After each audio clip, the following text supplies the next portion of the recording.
আচ্ছা, আমরা লাস্ট ক্লাসে যে করছিলাম ভেক্টর দিয়ে শুরু করেছিলাম। আমাদের এই সেশনটা শুরু হয়েছিল ভেক্টর দিয়ে। আমরা ভেক্টরের প্রথম ক্লাসে গল্প করেছিলাম ভেক্টর কি, ভেক্টর কত রকম ও কি কি, বিভিন্ন প্রকার ভেক্টরের রাশিগুলির সংজ্ঞা পড়েছিলাম। তারপরে একই বিন্দুতে ক্রিয়াশীল যদি দুটো ভেক্টর থাকে ওদের লব্ধি আমি কি সূত্র কীভাবে বার করব। আমরা শিখেছিলাম ত্রিভুজ সূত্র দিয়ে লব্ধি বার করা যায়। দুটো ভেক্টর যদি একটা বিন্দুতে কাজ করে আমি ত্রিভুজ সূত্র প্রয়োগ করে তার লব্ধি বার করতে পারি। আবার একটা বিন্দুতে যদি দুটো ভেক্টর কাজ করে সমজাতীয় হতে হবে অবশ্যই, সামান্তরিক সূত্রের প্রয়োগে কিভাবে লব্ধি বার করে তাও গল্প করেছিলাম এবং লব্ধি ভেক্টরের মান বার করেছি, লব্ধি ভেক্টরের দিক বার করেছি। ঠিক আছে। আর শেষে যেখানে আমরা ছেড়েছিলাম লাস্ট ক্লাস, এটা ছিল আমাদের বহুভুজ সূত্র বা পলিগন ল। তার পলিগন ল এর স্টেটমেন্টটাই পড়েছিলাম। আজকে আমরা পলিগন ল এর প্রমাণটা করব। পলিগন ল এর স্টেটমেন্টটা আমি আবারও বলছি।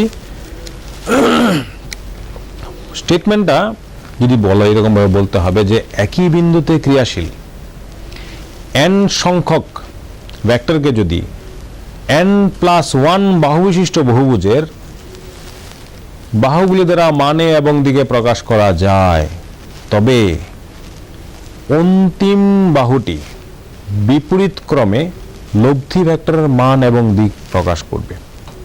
ঠিক আছে, আমি আবারও বলছি, একই বিন্দুতে n সংখ্যক সমজাতীয় ক্রিয়াশীল ভেক্টরকে যদি n+1 বাহু বিশিষ্ট বহুভুজের n সংখ্যক বাহু দ্বারা মানে এবং দিকে প্রকাশ করা যায়, তবে বিপরীত ক্রমে গৃহীত অন্তিম বাহুটি লব্ধি ভেক্টরের মান এবং দিক প্রকাশ করবে। কিরকম?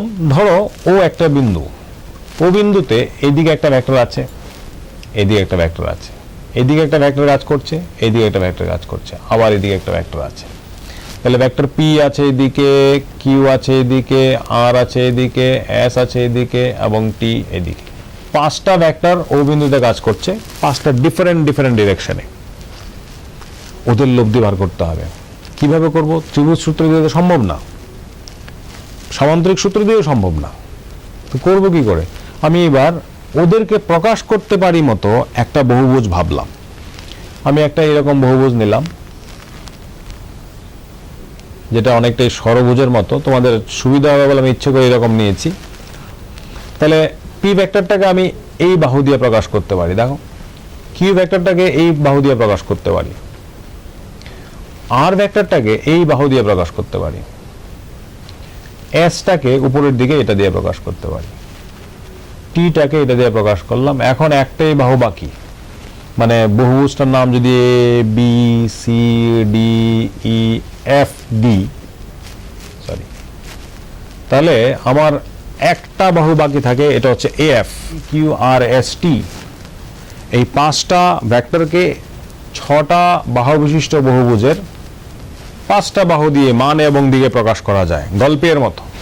আমার কাছে পাঁচটা 1 2 3 4 5 1 2 3 4 5 পাঁচটা ভেক্টর আছে। পাঁচটা ভেক্টরকে 1 2 3 4 পাঁচটা বাহু দিয়ে প্রকাশ করলাম। অন্তিম বাহুটা এখন আমি কিচ্ছুই করিনি, আমি লব্ধি বার করব। কি করে করব? একটা কাজ করতে পারি। আমি এখান থেকে, ধরো এখান থেকে একটা এরকম টানতে পারি। ধরো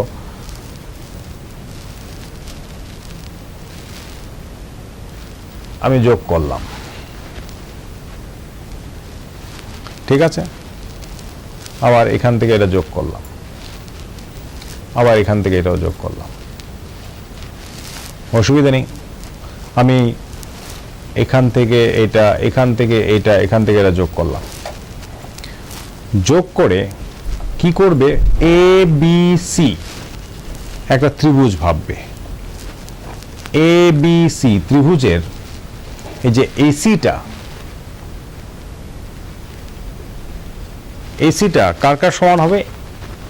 এই যে এসি যে বাহুটা, এটা কার সমান? আমরা শিখেছি ত্রিভুজ সূত্র অনুযায়ী এটা প্লাস এটা সমান। কারণ এ বি সি ত্রিভুজের এইটা এরম গেলাম, এটা এরম গেলাম, আর অন্তিম বাহুটা যেটা, এইটা লাস্টেরটা, এটাকে বিপরীত ক্রমে নিলাম। তাহলে A B vector plus BC vector, এটা হবে পি প্লাস কিউ। এরকম ভাবে আবার তুমি যদি এই ত্রিভুজটা নাও, কোনটা কোনটা, এ সি ডি ত্রিভুজ, এ সি ডি, এখানে প্রথমে আমরা লিখব এক্ষেত্রে এ বি সি ত্রিভুজ থেকে, এ বি সি ত্রিভুজ থেকে লেখা যায় ত্রিভুজ সূত্র অনুযায়ী AC vector equal to this plus this equal to this. আবার এ সি ডি ত্রিভুজ থেকে লেখা যায় AD vector equal to AC vector plus CD vector. তার মানে এসি তো আগে থেকে পেয়ে গেছিলাম, vector P plus vector Q plus vector, R CD, CD হচ্ছে আর।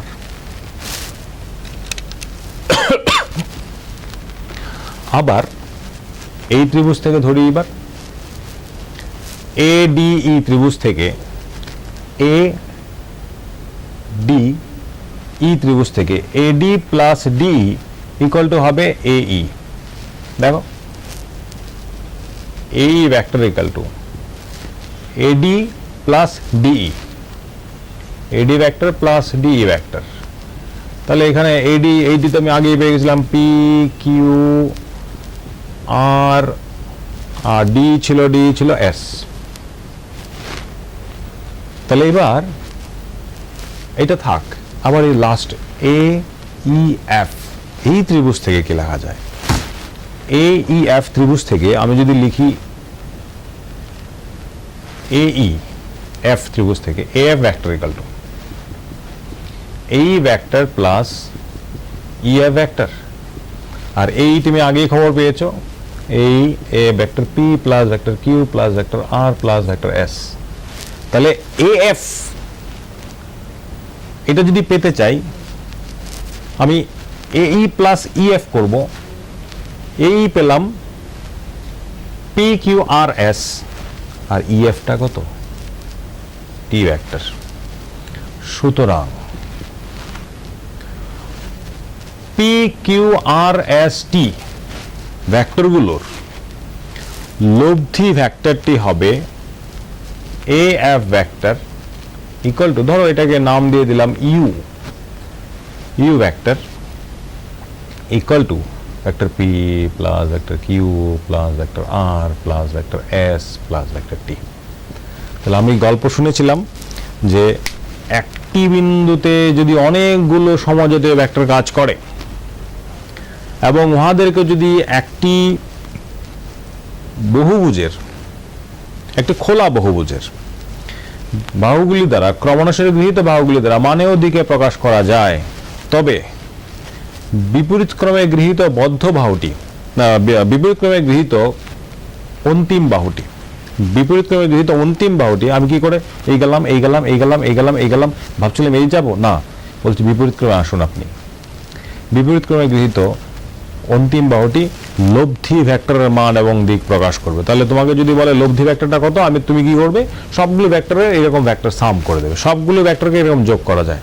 তাহলে বহুভুজ সূত্র গতদিন আমরা যেখানে ছেড়েছিলাম, বহু ভুজ মানে বহু মানে অনেক, ভুজ মানে বাহু, বহুভুজ মানে অনেকগুলি বাহু যদি থাকে কোনো একটা ধরো জিওমেট্রিক্যাল শেপের, এবং ওইগুলিকে যদি ভেক্টর দিয়ে ভেক্টরগুলিকে প্রকাশ, ওইগুলি দিয়ে যদি ভেক্টরগুলিকে প্রকাশ করা যায় বাহুগুলি দিয়ে, তখন ইচ্ছা করলে আমি ওদের লব্ধি বার করতে পারি। এটাকে বলে বহুভুজ সূত্র। তার প্রমাণটা কিন্তু আমরা এইভাবে দেখলাম। তাহলে শুরুতে একটু ভাষা লিখতে হবে, যেটা আমরা অনেকেই গন্ডগোল করি। আমরা শুরুতে কি করি, কোনো কিছু না লিখি, যেমন এখানে আমি সময়ের অভাবে বা বোর্ডে লিখতে হবে বলে অনেকটা সময় লাগবে, এই জন্য খুব বেশি এটা পড়ানো যাবে না, তাই আমি একটু মানে শর্টকাট লিখেছি, আমি লেখাগুলিকে অ্যাভয়েড করেছি। কিন্তু আমাদের কিন্তু পরীক্ষা হলে লিখতে হবে, কারণ এখানে 3 মার্কস থাকে, 1 মার্ক তোমার 5 মার্কও থাকতে পারে। 1 মার্ক ধরো সূত্রের বিবৃতির জন্য দিল, আর 2 মার্ক প্রমাণের জন্য। আর যদি 5 মার্ক থাকে 2 + 3 থাকতেও পারে। যদি থাকে, প্রথমে আমি কি করব, আমি লিখব ধরি, ভাষাটা কি লিখবো আমি বলছি, ধরি P comma vector P comma vector Q comma vector R vector S এবং ভেক্টর টি সমজাতীয় ভেক্টরগুলি ও বিন্দুতে ক্রিয়াশীল, উহাদেরকে A B C D E F একটি বহুভুজের যথাক্রমে A B comma BC comma CD comma DE comma EF বাহুগুলি দ্বারা মানে এবং দিকে প্রকাশ করা যায়। সুতরাং বহুভুজ সূত্র অনুযায়ী বিপরীত ক্রমে গৃহীত অন্তিম বাহুটি কমা দিয়ে A F vector equal to U vector লব্ধি ভেক্টরকে প্রকাশ করবে। এই কথাটা বলে তারপরে অঙ্কন ড্রয়িং, এখানে একটা ড্রয়িং করতে হচ্ছে কিন্তু আমাদের। দেখো ড্রয়িংটা কি, ড্রয়িংটা হচ্ছে এ সি যোগ করলাম, এ ডি যোগ করলাম, এ এফ যোগ করলাম, যোগ করে আমি প্রথমে অ্যারো সাইন দেবো। এগুলিতে অ্যারো সাইন দিয়ে আমি ত্রিভুজ এ বি সি ধরব, এখানে ত্রিভুজ সূত্র প্রয়োগ করলাম। এবারে এ সি ডি ত্রিভুজ ধরব, আবার ত্রিভুজ সূত্র প্রয়োগ করলাম। আবার এ ডি ই ত্রিভুজ ধরলাম, আবার ত্রিভুজ সূত্র প্রয়োগ করলাম। শেষে এ ই এফ এই ত্রিভুজটার থেকে এ এফ আমি লব্ধি ভেক্টর যেটা পেয়ে গেলাম। তো এখানে ভেরি ইন্টারেস্টিং বিষয় হচ্ছে, আমার কাছে যদি 10টা ভেক্টর কাজ করুক, 5টা ভেক্টর কাজ করুক, 3টা ভেক্টর কাজ করুক, যাই করুক না কেন, প্রত্যেক ক্ষেত্রে আমার মনে রাখতে হবে ওদের ভেক্টর সামগুলি কিন্তু লব্ধি ভেক্টরের সমান। ওদের ভেক্টর সাম কিন্তু লব্ধি ভেক্টরের সমান। পরিষ্কার? আশা করি কিভাবে আমি পরীক্ষায় লিখব বুঝাতে পেরেছি। ঠিক আছে, এটা একটু প্রত্যেকে আমার ডিসকাশনটা শোনার পর একটু বই থেকে দেখবে। আমি যা গল্প করলাম তারপরে একবার বইটা দেখবে। আমার মনে হয় যদি বইটা একবার দেখো, ল্যাঙ্গুয়েজটাও একবার দেখো, আমি ওখানে গল্প করলাম, তোমরা একবার ল্যাঙ্গুয়েজটা দেখলে I think you will be very much clear regarding that. এবারে একটা নতুন টপিকে যাচ্ছি আমরা, ভেরি ইন্টারেস্টিং আরেকটা টপিক। এটা হচ্ছে ভেক্টরের স্কেলার গুণ আর ভেক্টরের ভেক্টর গুণ। আমরা লাস্ট ক্লাসে গল্প করেছিলাম যে ভেক্টরের রাশিগুলিকে ইচ্ছে করলে যোগ করা যায়, ভেক্টর রাশিগুলির বিয়োগ করা যায়, ভেক্টর রাশিগুলির গুণ করা যায়, ভেক্টর রাশির ভাগ করা যায় না, তা আমরা পড়েছিলাম। এখন প্রশ্ন হচ্ছে ভেক্টর রাশি ভাগ করা যায় না, এটা ঠিক আছে, আমি আলাদা করে রেখে দিলাম, চলো এটা পরে দেখা যাবে। কিন্তু গুণ করতে গিয়ে সমস্যা আছে একটু। কখনো কখনো দেখা যায় যদি তুমি দুটো ভেক্টরের গুণ ফল নিতে চাও আর কি, ধরো আমি নর্মালি 2 + 3 করলাম, 2 + 3 গুণ হয়ে গেল, বা 3 + 2 3 × 2 বা 2 × 3 করলাম, এতে কোনো স্কেলারের বেলা অসুবিধা নেই। আমি 5 × 3 করলাম, আবার 3 × 5 করলাম, স্কেলারের বেলা এই প্রবলেমটা নেই। 2 × 3 করলাম, 3 × 2 করলাম, স্কেলারের বেলা এই প্রবলেমটা নেই, করতেই পারি, আগে পিছনে নিয়ে করতে পারি। বা গুণ করলাম, যা আসবে ও একই প্রকৃতির আসবে। আমি 3 × 5 করলাম, যা রেজাল্ট দিল, 5 × 3 করলাম, রেজাল্ট একই দেবে, এর এক্সপেক্টেড। স্কেলারের বেলা তো আমরা তাই শিখেছি ছোটবেলা থেকে। কিন্তু ভেক্টরের বেলায় একটু প্রবলেম আছে। ভেক্টরের বেলায় দেখা যায় কখনো কখনো দুটো ভেক্টরকে যদি তুমি গুণ করতে চেষ্টা করো একটার সঙ্গে একটার, রেজাল্ট যেটা আসছে সেটা আসছে স্কেলার। ভেক্টর দুটো গুণ করছো কিন্তু মাইন্ড ইট, রেজাল্ট আসছে স্কেলার। তুমি বলবো এটা স্যার কেমন হয়? যেমন একটা এক্সাম্পল দিই আর একটু এক্সপ্লেন করার আগে, কারণ তোমার মনে প্রশ্ন জাগতে পারে অনেক ধরনের। ধরো ফোর্স, বল, আর হচ্ছে সরণ। বল ইন্টু সরণ কি জিনিস সেটা আমরা জানি, এটা হচ্ছে কার্য। আমরা ডাব্লিউ দিয়ে লিখি, ডাব্লিউর কিন্তু কোনো ডিরেকশন নেই। তাহলে বলের ডিরেকশন আছে, সরণের ডিরেকশন আছে, কার্যের তো ডিরেকশন নেই। তারপরে ধরো যেমন বল ইন্টু ব্যাগ, এটা কি জিনিস? এটা হচ্ছে ক্ষমতা, পাওয়ার কিন্তু স্কেলার, ওর কিন্তু কোনো ডিরেকশন নেই। বলের ডিরেকশন আছে, ব্যাগের ডিরেকশন আছে, ক্ষমতার তো কোনো ডিরেকশন নেই। এবার ক্ষমতার যদি কোনো ডিরেকশন না থাকে, তুমি বলবে স্যার দুটো ভেক্টরের আমি গুণ করলাম, রেজাল্ট পেলাম স্কেলার, মানে গাধায় গাধায় মিলে ঘোড়া হয়ে গেল, এটা ব্যাপারটা কেমন হলো? দুইজন যদি একসঙ্গে মিলে, তাহলে রেজাল্টটা কিন্তু প্রকৃতিটা একই আসা উচিত, ফিজিক্যাল প্রকৃতিটা, কিন্তু এখানে তো এরকম আসছে না। তো যাদের বেলায় দেখা যায় যে কোনো কোনো কেসে কি হয়, দুটো ভেক্টরের আমি যখন গুণফল করার চেষ্টা করি, গুণ করি, তখন যাকে আমি পাই সে স্কেলার হয়ে যায়, ভেক্টর হয় না। এই রাশিগুলিকে একসঙ্গে আলাদা রাখা হয়েছে, এই গুণের যে প্রসেস এটাকে একসঙ্গে রাখা হয়েছে। আবার তার বিপরীত ঘটনাটাও ঘটে, দুটো ভেক্টর রাশি তুমি গুণ করো, ভেক্টরই আসবে, যেটা আমরা এক্সপেক্ট করছিলাম। ভেক্টরে গুণ করলে তো ভেক্টরই আসা উচিত, এটা জেনারেল কেস, এটা আসে। তো যাদের বেলায় আমি যেই মানে ভেক্টর রাশিগুলি গুণ করলে পরে যে রাশিটা আসলো সে যদি ভেক্টর হয়, সেই গুণফলগুলিকে একটা ক্যাটাগরিতে রাখা হয়েছে। আবার যখন দুটো ভেক্টর রাশির আমি গুণ করলাম, রেজাল্ট আসলো স্কেলার, তাদেরকে আরেকটা ক্যাটাগরিতে রাখা হয়েছে। সেই বেসিসে ভেক্টরের গুণকে আমরা দুই ভাগে ভাগ করেছি, একটা হচ্ছে ভেক্টরের স্কেলার গুণ, আরেকটা হচ্ছে ভেক্টরের ভেক্টর গুণ।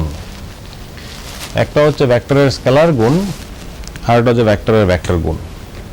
এখন কীরকম ভাবে গল্প করব, প্রথম নিয়ে আমি স্কেলার গুণটা নিয়ে আলোচনা করছি। Scalar product of two vectors,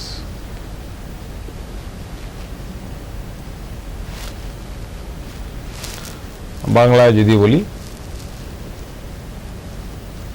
scalar গুণ।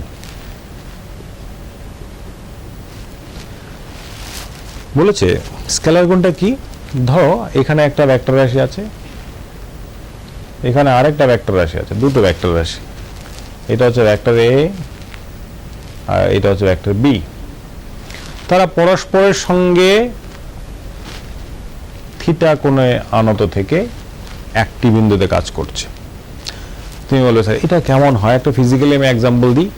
ধরো তুমি দাঁড়িয়ে আছো, তোমার এক বন্ধু তোমাকে এই দিকে টানছে, তোমার আরেক বন্ধু তোমাকে এই দিকে টানে, তাহলে দুইটা যে টান তোমার উপর ক্রিয়া করছে, ওরা তো ভেক্টর। যখন এরকম দুটো ভেক্টর একটা বিন্দুতে কাজ করবে, তখন আমি যদি স্কেলার গুণ নেই, আমি এইভাবে লিখি আর কি, ওদের এইভাবে লেখা হয়, মাঝখানে একটা ডট দেওয়া হয়। স্কেলার গুণ মানে মাঝখানে একটা ডট, ভেরি ইম্পর্টেন্ট। এই ডটটা কিন্তু অ্যাভয়েড করলে চলবে না, ছোট বলে এটাকে অ্যাভয়েড করে দিলাম না। ভেক্টরকে লিখতে গেলে দুটো ভেক্টরের মাঝখানে ডট দেওয়া মাস্ট। এটা কি করে হয়, মড এ প্রথম ভেক্টরের মান আর দ্বিতীয় ভেক্টরটির প্রথম ভেক্টরের দিকে উপাংশ। কিরকম উপাংশ? উপাংশ কি করে পাই? cos থিটা দিয়ে এরকম ভাবে লেখা যায়। ধরো একটা ভেক্টর হচ্ছে এই দিকে, ব্যাস। এখন এই বরাবর এ বরাবর বি এর একটা উপাংশ আসবে, কত? এটা বি cos থিটা। এখন উপাংশটা কি করে বার করে? ধরো একটা ভেক্টর আছে এইদিকে, ধরো এটাকে আমি ধরলাম বি, তার উপাংশ যখন আমি এইদিকে বার করতে চাইব, কম্পোনেন্ট উপাংশ, এটাকে কি করে বার করে, যে এই অ্যাঙ্গেলে যে থিটা হয়, আমি এটাকে এইভাবে নিই, পারপেন্ডিকুলার টানলাম এই দিকে, ধরো এইটাকে ধরলাম এক্স, এক্স বরাবর এই যে অক্ষ বরাবর, ধরো এক্স অ্যাক্সিস বরাবর, এটা উপাংশটাকে আমি বি এক্স ধরি, বি এক্স। তাহলে এক্স অক্ষ বরাবর এই বি এর উপাংশ যদি আমি বি এক্স ভাবি, বি এক্স, তাহলে এটা হবে বি কস থিটা। কি করে এসছে? আমি এই ট্রায়াঙ্গেল থেকে, ধরো ও এ ও পি লিখি, P Q, O P Q triangle থেকে cos থিটা ইকুয়াল টু কি লেখা যায়? bx by mod B. তাহলে bx কত? মড বি মানে B, B cos theta, mod B মানে তার ম্যাগনিটিউড, বি কস থিটা। তাহলে কি দাঁড়ালো দেখো, আমি এখানে স্পষ্ট লিখতে পারি যে এই বি ভেক্টরটার যে উপাংশ এক্স অক্ষ বরাবর ছিল সেটা যদি আমি bx ভাবি, কি করে পাবো? এখান থেকে লম্ব টানলেই হবে, এখান থেকে পারপেন্ডিকুলার টানলাম, এই ওপিটা হচ্ছে বি ভেক্টরের ও এক্স অক্ষ বরাবর উপাংশ বি সাফিক্স এক্স, সেই B suffix X equal to B cos theta, B suffix X equal to B cos theta. তাহলে স্কেলার প্রোডাক্টটা তাহলে কি হলো? একটা ভেক্টর তার মান এবং দ্বিতীয় ভেক্টরটার প্রথম ভেক্টরের দিকে কত উপাংশ কাজ করছে সেই প্রোডাক্টটা হলো scalar product of two vectors. তাহলে স্কেলার প্রোডাক্ট অফ টু ভেক্টরের যদি সংজ্ঞাটা আমি বলতে চাই, কি বলবো? দুটো ভেক্টরের স্কেলার প্রোডাক্ট বলতে বোঝায় যে কোনো একটি ভেক্টরের মান এবং ওই ভেক্টর বরাবর দ্বিতীয় ভেক্টরের উপাংশের গুণফল। কোনো একটি ভেক্টরের মান এবং ওই ভেক্টর বরাবর দ্বিতীয় ভেক্টরের উপাংশের গুণফলকে ভেক্টর দ্বয়ের স্কেলার গুণ বলে। ঠিক নিচে সংজ্ঞা লিখবে, ঠিক নিচে লিখবে যদি ভেক্টর এ এবং ভেক্টর বি দুটো ভেক্টর হয় যারা পরস্পরের সঙ্গে থিটা কোণে আনত হয়ে ক্রিয়াশীল, তবে উহাদের স্কেলার প্রোডাক্ট হবে vector A dot vector B equal to একটি ভেক্টরের মান এবং ওই ভেক্টর বরাবর দ্বিতীয় ভেক্টরের উপাংশ। তুমি যদি বলো স্যার আমি আগে বি লিখবো পরে এ লিখবো, তা হবে? হ্যাঁ, তাও হবে। তুমি যদি মনে করো এইভাবে না লিখে তুমি আগে বি লিখবে, আগে বি লিখলাম, আগে ভেক্টর বিটা লিখলাম, পরে লিখলাম এই ভেক্টরের ওই বরাবর উপাংশ কত, এটা মড এ কস থিটা। ঠিক আছে, এটা হচ্ছে স্কেলার গুণের সংজ্ঞা, স্কেলার গুণকে কিভাবে প্রকাশ করে। এবার উদাহরণ দিচ্ছে দুটো।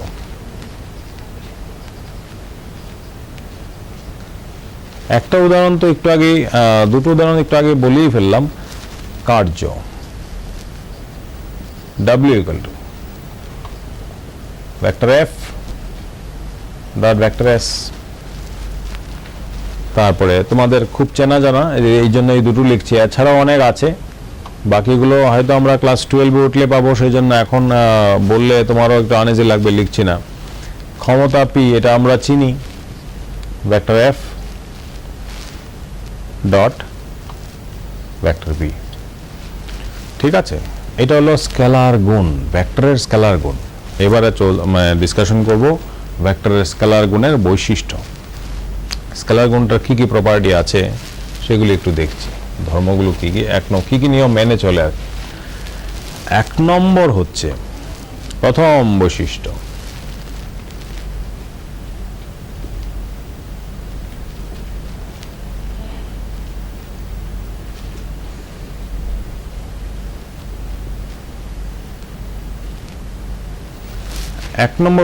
হচ্ছে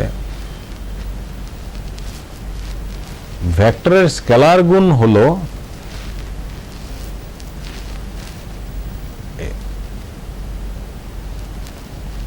এইরকম। এটাকে কি বলে? বিনিময় সূত্র। ভেক্টরের স্কেলার গুণ বিনিময় সূত্র মেনে চলে। 1 নম্বর বৈশিষ্ট্য, ভেক্টরের স্কেলার গুণ বিনিময় সূত্র মেনে চলে। মানে আমি a ডট বি লিখবো, বি ডট এ লিখবো, সমস্যা হবে না। তুমি বলেছো এটা তো অবভিয়াসলি হয়, হ্যাঁ এটা স্কেলারের বেলায় হয়, এই জন্য লিখলাম। কারণ 2 × 3 লিখলে যা হয় 3 × 2 লিখলে একই হবে। ভেক্টরের স্কেলার গুণ বিনিময় সূত্র মেনে চলে, প্রথম গল্প, খুব ইম্পর্টেন্ট, কিন্তু পরীক্ষা শর্ট কোশ্চেন হিসেবে বিভিন্ন আসতে পারে। 2 নম্বর,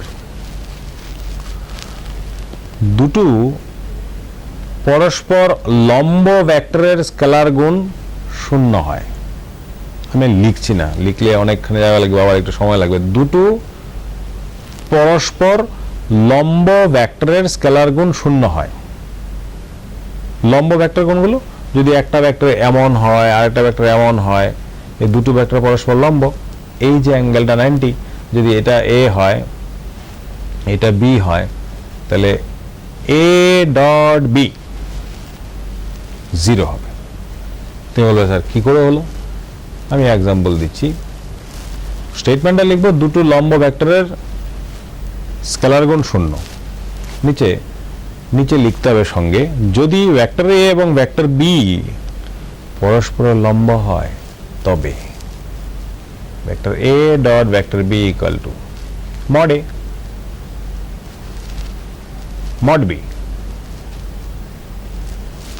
কি বলেছি অ্যাঙ্গেলটা ওদের মাঝখানের 90 তাহলে cos 90 cos 90 এর ভ্যালু কিন্তু আমরা সবাই জানি 0 এইজন্য দুটো লম্ব ভেক্টরের স্কেলার গুণ শূন্য 3 নম্বর বৈশিষ্ট্যে চলো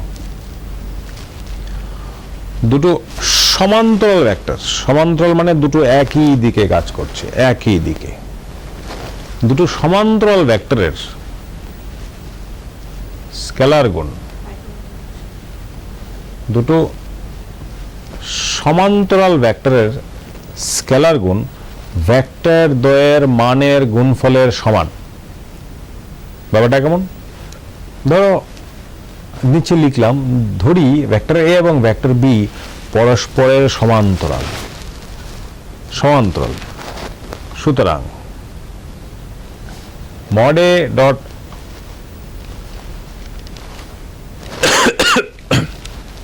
mod a dot mod b sorry vector a dot vector b equal to mod a mod b cos আমি বলেছি তাদের দুইজনের কেমন চেহারা দুইজনই কিন্তু একই ডিরেকশনে আছে সেম দুইজনে একদম প্যারালাল মানে সেম ডিরেকশন ওদের মাঝখানের অ্যাঙ্গেল হবে শূন্য তাহলে mod a sorry vector a dot vector b equal to mod a mod b cos 0 degree cos 0 মানে 1 তাহলে এটা দাঁড়ালো mod a মানে তো a mod b মানে তো b ব্যাস তো a dot b vector a dot vector b equal to ab এখানে একটা एग्जांपल দিই আবার i cap dot i cap এই যে i capটা কি জানি আমরা x অক্ষকে বোঝাতে i cap ইউজ করি y অক্ষকে বোঝাতে সময় j cap ইউজ করি তাহলে x অক্ষ যদি i cap হয় ধরো এই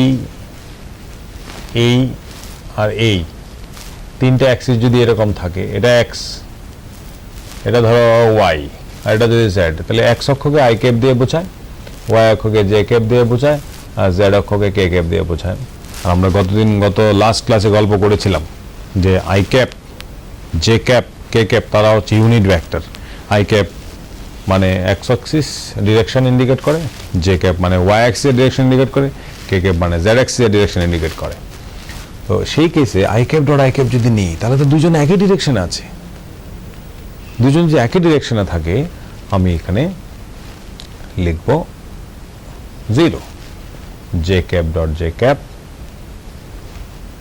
0 k cap dot k cap 0 তাহলে আমি এই আলোচনাতে শিখলাম যদি আমার কাছে দুটো ভেক্টর থাকে যারা পরস্পর সমান্তরাল সরি ভুল লিখলাম তো এটা 1 হবে 1 i cap এটা i cap cos 0 এটা হবে 1 এটা j cap mod j cap এটার মাঝখানে অ্যাঙ্গেল 0 cos 0 এটা 1 আর হচ্ছে k cap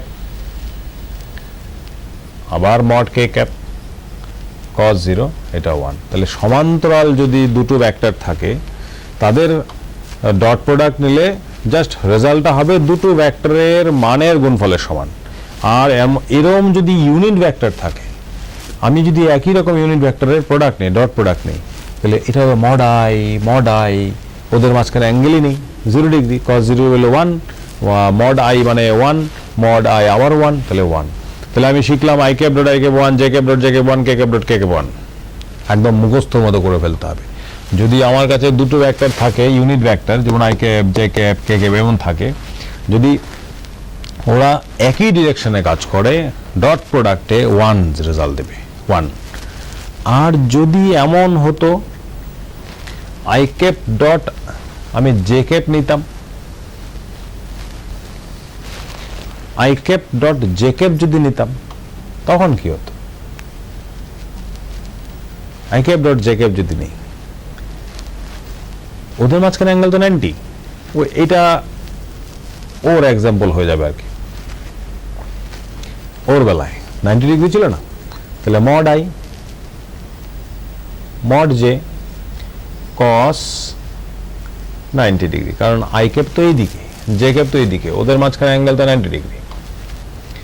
এই যে অ্যাঙ্গেলে 90 ডিগ্রি হলো, আমি তো কস 90 লিখবো, কস 90 ভ্যালু 0, তাহলে এরকম ভাবে J cap dot K cap ওইটা 0 হবে, কে ক্যাপ ডট আই ক্যাপ এটা 0 হবে। তাহলে আমাকে ন্যাচারালি আমার কাছে কয়েকটা ইনফরমেশন চলে আসলো। কি কি information? I cap dot I cap, J cap dot J cap, K cap dot K cap 1, same হলে ইউনিট ভেক্টর 1। আর যদি পারপেন্ডিকুলার হয়, লম্ব হয়, যে একটা এটার সঙ্গে লম্ব এরকম, একটা যদি একটা সঙ্গে লম্ব হয় এরকম যদি ভেক্টর হয়, ওদের বেলায় হবে 0, ভেরি ইম্পর্টেন্ট।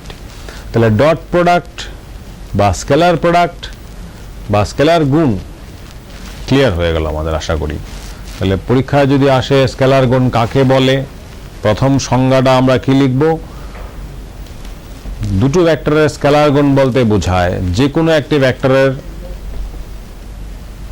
মানের সঙ্গে দ্বিতীয় ভেক্টরের প্রথম ভেক্টর বরাবর উপাংশের গুণফল, বা দুটো ভেক্টরের স্কেলার গুণ হলো যে কোনো একটি ভেক্টরের মান এবং অপর ভেক্টরটির প্রথম ভেক্টর বরাবর উপাংশের গুণফল। এটা গেল স্কেলার ভেক্টরের স্কেলার গুণ। এবার হচ্ছে দ্বিতীয় প্রোডাক্টটা, ভেক্টর প্রোডাক্ট। এখান দিয়ে বোঝানো যাবে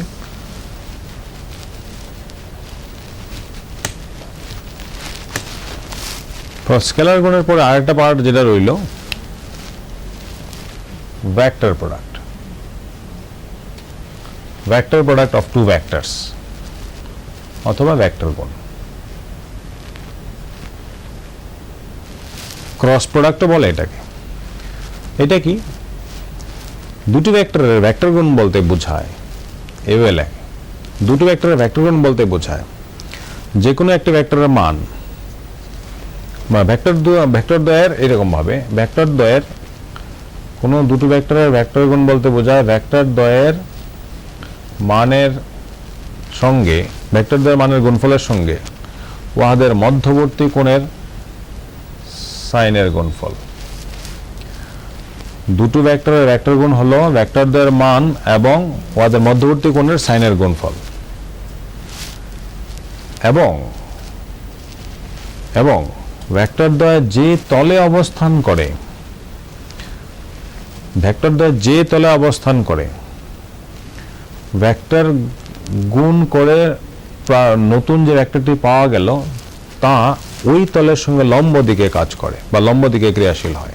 আবার বলছি, ধরো ভেক্টর এ এবং ভেক্টর বি দুটো ভেক্টর ও বিন্দুতে ক্রিয়া করছে থিটা কোণে, ওদের আমি ক্রস প্রোডাক্ট নিলাম বা ভেক্টর গুণ নিলাম, নিলে পরে যা আসবে সেটা কোন দিকে কাজ করবে? এ এবং বি যে তলে আছে, যেমন এটা এই হোয়াইট বোর্ডে আছে, ওদের গুণফল ক্রস প্রোডাক্টের পরে যে একটা রেজাল্টটা আসবে সেটা হয়তো এই বোর্ড থেকে এরকমভাবে বেরিয়ে আসবে অথবা এই বোর্ডের ভিতরে ঢুকবে, যে কোনো এই লম্বভাবে থাকবে, এই বোর্ডের সঙ্গে লম্বভাবে থাকবে। ডিপেন্ড করে তুমি কি এ ক্রস বি নিয়েছো না বি ক্রস এ নিয়েছো তার উপর। তাহলে ভেক্টর গুণের সংজ্ঞাটা কি হবে? দুটো ভেক্টরের ভেক্টর গুণ হলো ভেক্টর দ্বয়ের মান এবং উহাদের মধ্যবর্তী কোণের সাইনের গুণফল, এবং ভেক্টর গুণের ফলে যে ভেক্টরটি পাওয়া যায় বা ভেক্টর গুণ করে যে ভেক্টরটি পাওয়া যায় তা ভেক্টর দ্বয় যে তলে অবস্থান করে তার সঙ্গে লম্ব দিকে ক্রিয়াশীল হয়। ঠিক নিচে লিখবো, ধরি ভেক্টর এ এবং ভেক্টর বি দুটো ভেক্টর, সুতরাং উহাদের ভেক্টর গুণ হবে A cross B equal to mod A mod B আর যে বললাম সাইন থিটা সঙ্গে এন ক্যাপ, যেখানে N cap A B vector A এবং ভেক্টর বি যে তলে আছে তার সঙ্গে লম্ব দিকে ক্রিয়াশীল। উদাহরণ দিই একটা, আমাদের ভেক্টর গুণের উদাহরণের মধ্যে একটা ইম্পর্টেন্ট উদাহরণ হলো টর্ক। এটা খুব বেশি পরিচিত তোমরা নাও থাকতে পারো। টর্ক টাউ ইকুয়াল টু, মানে কোনো বস্তুকে যদি ঘোরানোর চেষ্টা করা হয় তখন এই জিনিসটা লাগে, এই ভৌত রাশিটা লাগে। এটা অনেকটা বলের মতো, ঠিক আছে, অনেকটা বলের মতো। বল দিলে রৈখিক সরণ হয়, আর টর্ক দিলে আবর্ত বা ঘূর্ণন হয় বা আবর্ত গতির সৃষ্টি হয় আর কি। তো এখানে টর্ক এগুলো ভেক্টর আর ক্রস ভেক্টর এফ, এটা একটা, এই যে আর আর এফ, আর হচ্ছে পজিশন ভেক্টর, এফ হচ্ছে প্রযুক্ত বল। এই দুটো ভেক্টরের ক্রস প্রোডাক্ট নিলে লব্ধি যেটা, মানে রেজাল্ট যেটা পাওয়া যায়, লব্ধি না রেজাল্ট যেটা পাওয়া যায়, সে নিজেও একটা ভেক্টর। কিন্তু এখানে ইন্টারেস্টিং বিষয় হচ্ছে টর্কটা কিন্তু আর এর সঙ্গে পারপেন্ডিকুলার, এই টর্কটা কিন্তু এফ এর সঙ্গে পারপেন্ডিকুলার। তাহলে আমার কাছে যদি একটা ভেক্টর থাকে টর্ক, যাকে আমি ওদের ক্রস প্রোডাক্টে পেয়েছি বা ওদের ভেক্টর গুণ করে পেয়েছি, তাহলে সে প্রত্যেকের সঙ্গে পারপেন্ডিকুলার থাকবে। মানে আর এবং এফ যে তলে অবস্থান করে সেই তলের সঙ্গে লম্ব দিকে টর্ক হয়, ঠিক আছে। এই গেল মোটামুটি আজকে ডিসকাশন। আজকে আমরা কি কি তাহলে আলোচনা করলাম? আমরা শুরুতে পলিগন লয়ের সূত্রটা ডিসকাশন করেছি, প্রমাণটাও শিখলাম। তারপরে আমরা ভেক্টর গুণ, ভেক্টরের ভেক্টর গুণ বললাম আর স্কেলার গুণটা আলোচনা করলাম, তার উদাহরণ আর বৈশিষ্ট্যগুলো দেখে আমরা নেক্সট দিন, আমাদের পরশু দিন আবার ক্লাস হবে, আমরা আবার ভেক্টরের চ্যাপ্টার ডিসকাশন করব। ওইখানে আমরা ভেক্টরের ভেক্টর গুণ, এটার বৈশিষ্ট্যগুলির থেকে আবার শুরু করব, ঠিক আছে। তাহলে আজকে অতটুকু রইল। সবাই একটু একটু করে দেখবে, যতটুকু যা পড়িয়েছি বই থেকে মিলিয়ে একটু পড়বে। নেক্সট ক্লাসে দেখবে আবার একটু ভালো লাগবে, অন্য নেক্সট যে ডিসকাশন করবো এগুলো আবার শুনতে বুঝতে ভালো লাগবে। ওকে।